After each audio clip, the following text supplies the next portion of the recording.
برق أما لو يقان عمر محمد aad mahadsantihiin ugu horeyn Somaliland ayaa timaadeen intaydan Somaliland yaarta aan gelin bal muxuu yahay ujeedka barnaamijkiinan wadamada badan aad soo marteen ujeedku waxay tahay in asxaabteena nagala socota Facebook iyo Instagram iyo wax la mid ah aan si live ah ula kulanno awal waxay aad moogtahay dhanka Facebook iyo online oo kaliya waxaan sanamku waxay tahay dhammaan Africa ku safra Kenya dhinacyada oo dhan intaad awoodaan soo wada mar si aad ula kulantaan asxaabtiina idin jecel oo si live ah oo si aan u wacyigelino oo u baraarujino si ay adduunyo aakhir u guuleysan lahaayeen marka hadafku waxay tahay waa baraarujin iswacyigelin iyo inaan si live ah isku aragno maadaama awal meel social media on ka wada socoteen si wanaagsan muqdisho soo marteen muqdisho maxaa ku aragteen ما شاء الله تعالى وحن كقرب قلنا وحيتا بندقة بواقتا ومشاس أنا نقول عزومي بوقا قيمها بدن وأتعرفتي دمان تدوينها أن أي أركان أو بك أخرى يكون حسن وشارع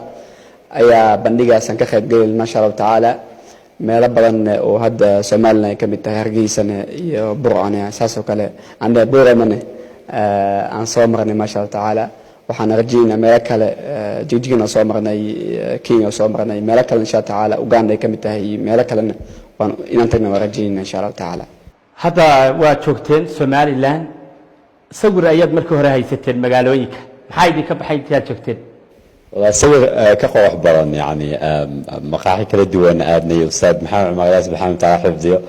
يعني هذه سديد ساعة يا بنانك كسرني من مدة يعني جبي أبدا ما عم بدنا والله جبي روح بدنا بنوصل بحي حتى هجيسنا قبحنا وحنوصلنا وحيت هاي جيجا أنت هذا واحد أكيد سأقول أدي أدق روح بدنا عيارة يبوروا وين أسلاد ما سويسرلاند با يعني سويسرلاند أصلا ما نوال بورا ودتك ديجنا يقانا ما أركتت روح ذا وحسلادها يعني وحكوا في عنانا هالكائن اللي دجبا ما الآدي أدق بدن والله برنامجات قبل إنسان مع صورة كوكبتين أو عدون إنسان كوكبتو يدي سورة كلواي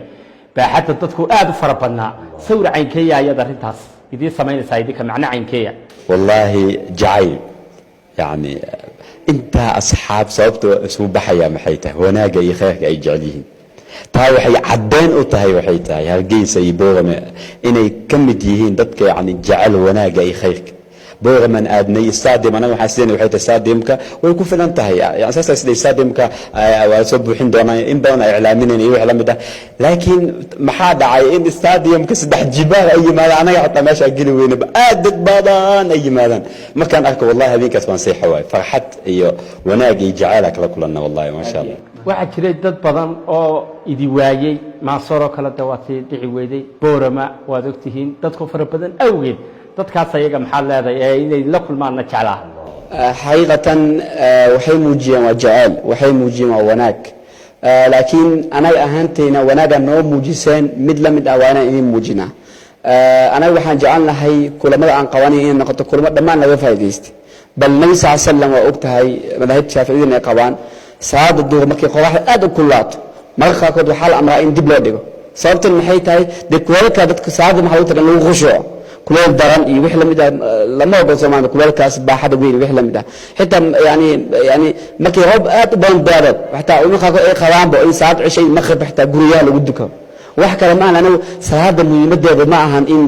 ayadu ay walwalkaas iyo walbahaarkaas qofku ay meel kaga taagan tahay inuu dukado waxa loo baahan si khushuuc walaalika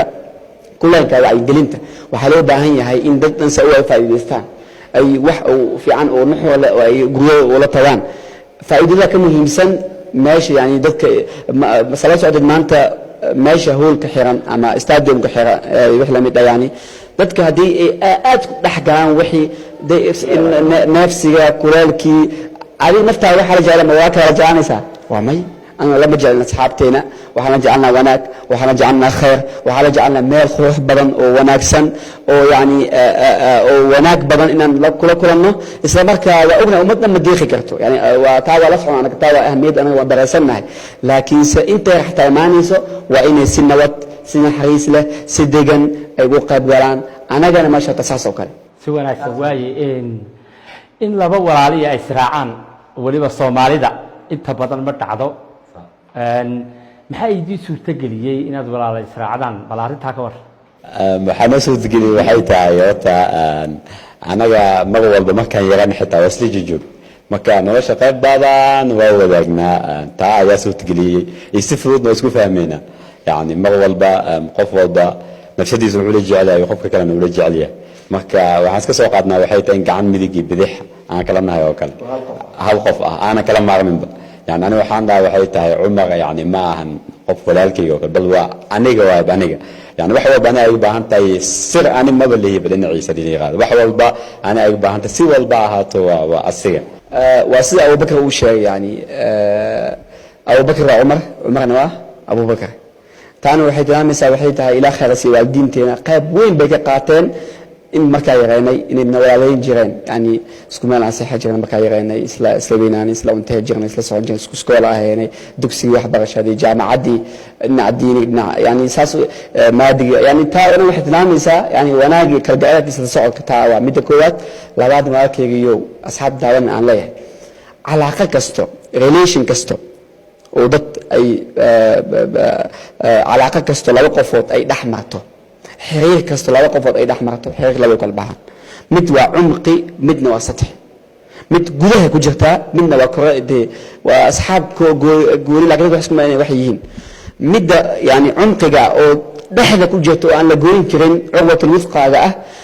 calaaqadaasi waxa ugu awooda badan calaaqada laba qofood wax kasta ka dhaxeeya nabi muuse calayhi salaam markuu rabo inuu fircawn ciidankiisa dulmigiisa boqortooyada fircawn maahan masar waddanka haddaa ujeedid maahan bal ilaa africa ilaa wadamada hadda degannahay way gaaraysay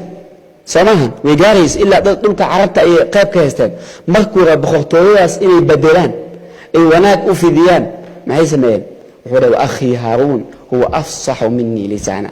wuxuu codsaday in xoogka lagu xoojiyo si awooddaasi saraysa ay u baabi'iyaan si wacan cumar kiinee weyn abibakar iyo adiga cumar da ahaan haddii la yiraahdo cumar iga weyn laakiin magac ahaan haddii la yiraahdo anaa ka weyn maxaa kaloo taqaana magac yani ana abubakar maxamed yiraahdo abubakar iyo cumar haddii magacaan la isku fiiriyo abubakar bin sadiiqa ka fadli badan cumar bin khataab boogta marka dhinacaas waa ka haystaa hal dhinac niyadaan ku dejistaa arrintaas magac ahaan mugtahay waxaa laga yaabaa marka hooyo aabadee waxay isdhahaan mataqaan magac ahaan asiga weyneeya baahaana kasto asaga u dhiibay cadaalada sameeyaan baas leeyahay yani maasha Allah khayr qasiya waxaan jecelahay inaan cumar u dhiibo cumar in dhinacii garka bal waran hata waxa la leeyahay inta kale waa miyaa xir طبعا الحمد لله يعني aniga garkiisaas waa iska sidaa inta ku dhashtay ala wabka ka duwana ka mutabasha taala saasa ku dhashtay waa garana mali inta waa duco ku saabaxday kulamadiini faraha badnaa ee aad ku baaqaseen ee aad dadka kula hadlayseen dadka ugu badan ee imanayay haweenka ugu badnaa arinta maxay ka timid beedu maray طبعا ما شاء الله تعالى habeenku waxaan isleeyahay aniga ra'yi ahaanteeda way ka jecel yihiin ragga wanaaga aad bay u jecel yihiin yani taana waxay tilmaamaysaa haweenku haddii khayrka ay ku badato waxay soo saarayaan waxay jiil aad u wanaagsan oo khayr badan oo wax leh si umada nuskeeda kale anaga hooyana soo sameysay oo na soo saartay na wacyi gelisay maanta bulshada qayb ka ahayd ma sha taala habeenka waxa ani aaminsanahay haday dadaalaan oo si hadda ay u dadaalayaan ay qayb ugu noqdaan wax badan bedeli karaan taana mid ku wada khayr ma jecelyihiin mid labaad ma sha Allah dhalinyaradu bugta caalamka diyaar badan rag iyo haween badan habeenka badan taa waa iska waa logic waaye laakiin khayrka ay ka jecelyihiin ragga aan isleeyahay taas aniga aad iyo aad u badan xitaa social media marka tilmaamaya oo bakar aad u aad u ma sha Allah taala waxa aad u badan waxay taa wanaag iyo khayrka marka hadal fiican oo wanaagsan oo degan si naxariista aad ku dhahdid ay ku dagayso aqliga u fahmayso ragga Soomaaliya oo ku fiirinayo markuu shama ku fiirinayo wax weeye ma sha Allah gabadha markii aad hal mar wax wanaagsan ku dhahdidba ma sha Allah bilaa laakiin ragga Soomaaliya marka shan bar wax sheegtid markii la caadi ma aynu kafta ka sii wadano waa run haween baa u badnaa idinka laftiinu midkiin baan kursan baa la leeyahay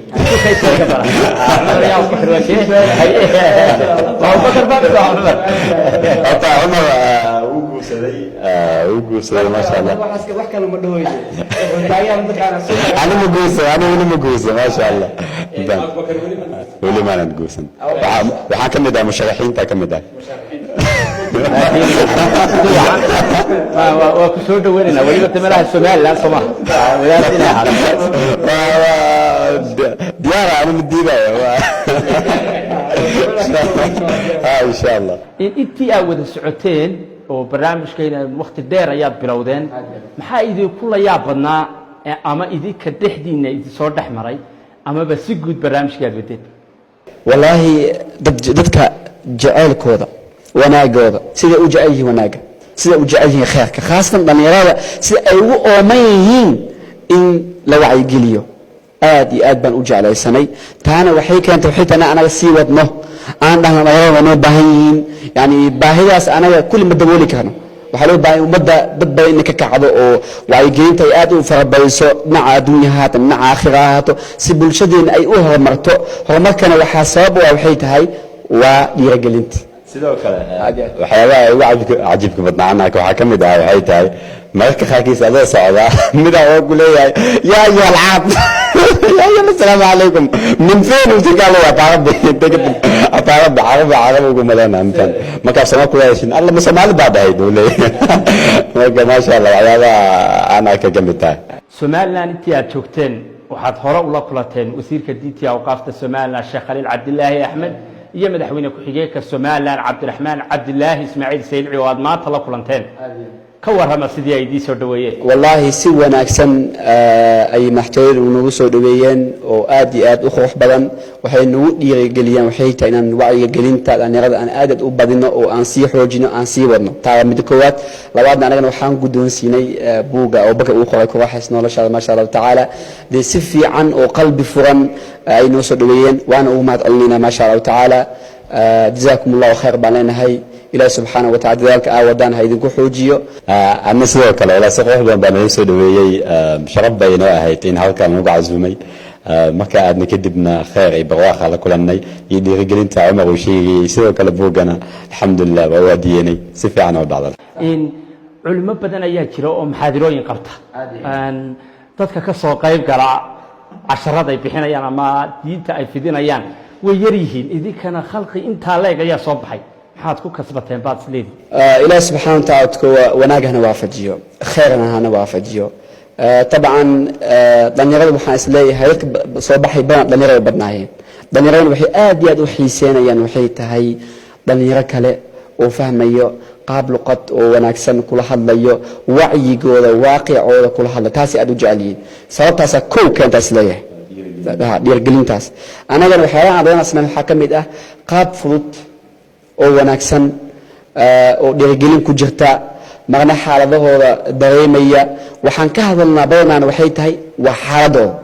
iska marigna inaan ku noolahay waddan kale bal waddanka ay joogaan sidee tahay nolosha ay nooga sheekeena iyo sida caqabadaha nolosha aad ugu bixi kartid waddanka ay joogaan qaabka wanaagsan fahamka wanaagsan ee diinteena wanaagsan iyo ku dayshada wanaagsan ay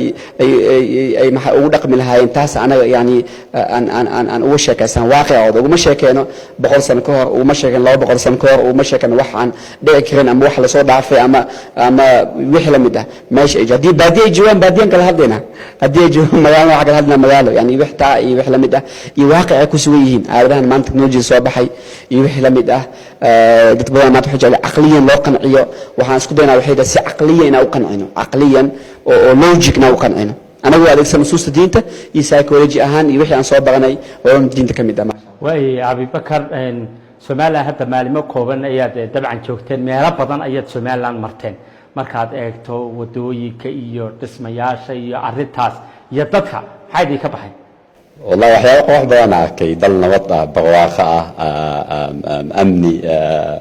يعني هايستا الحمد لله waxyaabo qoox badan arkay والله la soo koobi karo aad baa umaasantihiin wareysigeena gabagabadiis ayaynu dabcan ku dhownahay bal hadda waa og tahay muddo ayaad soo wadeen maxaa idin qorshaysan mustaqbalka in barnaamij cankay uga gudubtaan amaba nidaamyo kale aad waxyaabana qorshaysan waxaa ka mid ah aniga Umar in aan soo saarno dhalinyar hagaagsan fikirkooda dhalinyar yani bulshada wax taraya caabinaya dhiirigelinaya oo anaga hadda waxyaabaha yaryarka aan wadno dhalinyar oo sideena yani si kasii qoox badan ah bulshada dhiirigeliya wacyigeliya rajageliya yani dhinacyo badan si hadafkooda adduun ay u gaari lahaayeen iyo midka aakhiraba anataasaa ku mashquulsanna sida aad la socotid bulshadeen baahi badan bay u qabtaa in la wacyigeliyo aad iyo aad yani baahi weyn baa ka jirto ummad kasta horumartayna bulshada dad baa ka dhaqaaqay oo isdhaqaajiyey oo isxilqaamay si bulshada ay u wacyigeliyaan aqoonta maanta socota ay ku wacyigeliyaan si ay u horumaraan taas awgeed waxaan Abubakar go'aansanay in loo baahan yahay dhalinyaro aad u tiro badan oo bulshada ka mid ah deegaanka ka mid ah isla markaana bulshada wax tarta oo meeshooda degan la joogta wacyigelisa si insha Allah ta'ala maalin aan ka sheekayn doono waraysiga mid la mid ah aan dhahno وسنتها سوس بدل وحاد على هالي لبو أما يسدح يعني وفعل ما هذا الأكلية هذا ما هن فعل وته إن شاء الله تعالى عمر دور كير أي برنامج شيء كباقدين بورما يهرجي سبع